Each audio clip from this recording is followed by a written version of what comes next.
Gas যদি shortage থাকতো তো বাজারে অ্যাভেলেবল ব্ল্যাকে কিরকম বিক্রি বাজারে আপনি 2000 টাকা লয়ে যান এখন আপনি ঘরে সিলিন্ডার পাইবেন আপনার ঘরে যাইব কি আপনি এমন কথা যদি সিলিন্ডার শর্টেজ হতে মার্কেটে ব্ল্যাক কিরকম হয় এরা তো এরকম উল্টাপাল্টা করে কিন্তু তো এরকম হয় এখানে 13 তারিখের কোনো আমার এন্ট্রি আছে নাই 13 তারিখ আমি কোনো গ্যাস নিছি না কিন্তু আমারও অনলাইন দেখুন 13 তারিখ দেখার আমি অলরেডি একটা গ্যাস নিছি আমার বই গরম হ্যাঁ আমার বই গরম কিন্তু আমার গ্যাস দেখার 13 তারিখ গেছে গিয়া অলরেডি আপনারা বুঝতে পারেন নাকি এটা কেমনে গেল ঠিক আছে এরকম যায় আচ্ছা দেখা তো অমরিকা গিয়া এটা সিন্ডিকেট কোত্রা যদি গ্যাস জানবো এই বিষয়ে বিস্তারিত আমাদের সঙ্গে মান্তুনাথ জুড়ে গিয়েছে। মান্তু, যে ছবি আমরা দেখতে পাচ্ছি রীতিমতো কিন্তু সারি সারি শুধুমাত্র এলপিজি সিলিন্ডার দেখা যাচ্ছে, গ্রাহকরা বুকিং করেও কেন পাচ্ছে না এখনো পর্যন্ত ডেলিভারি, এবং এই যে কালোবাজারের অভিযোগ করছে ঠিক গ্যাসের এজেন্সিদের থেকে যেই মতামত উঠে আসছে তারা কি জানাচ্ছে?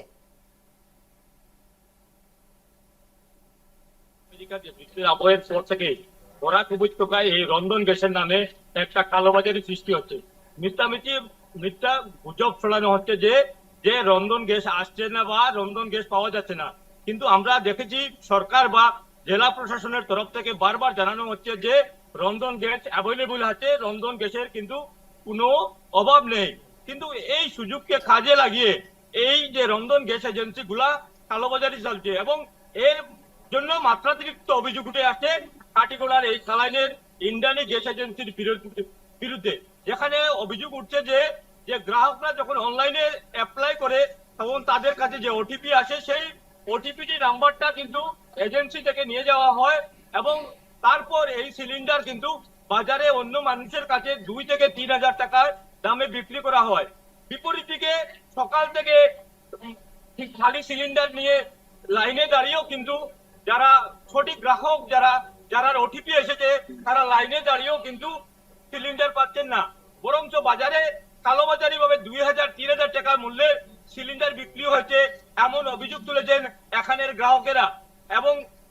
শুধু তারাই নয়, কিন্তু আমরা যদি দেখি বরাক উপত্যকার বিভিন্ন এলাকাতে এই রন্ধন গ্যাসের যে এই নামে এক রমরমা কালোবাজার সৃষ্টি হয়েছে, যেটা সাধারণ মানুষ বুঝতে অনেকটা অসুবিধা হচ্ছে।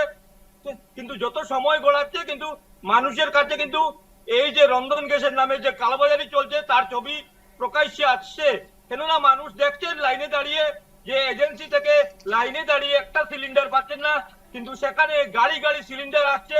এবং ছোট গাড়ি দিয়ে লোড করে সিলিন্ডার নেওয়া হচ্ছে এবং সেই সিলিন্ডার কোথায় যাচ্ছে এমন প্রশ্ন তুলছেন কিন্তু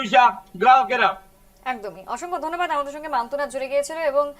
এখনো পর্যন্ত কিন্তু তারা গ্রাহকরা পরিষেবা পাচ্ছে না সঠিকভাবে এলপিজি সিলিন্ডারের, ঠিক কেন সেই প্রশ্ন কিন্তু থেকে যাচ্ছে, যেখানে প্রশাসনের তরফ থেকে বারংবার বলা হচ্ছে যে গ্যাসের কোনো রকম সংকট নেই, তাহলে এই কালোবাজারে ঠিক কারা করছে সেই প্রশ্নই কিন্তু এখন প্রত্যেকটি জনমানুষে ঘোরাফেরা করছে।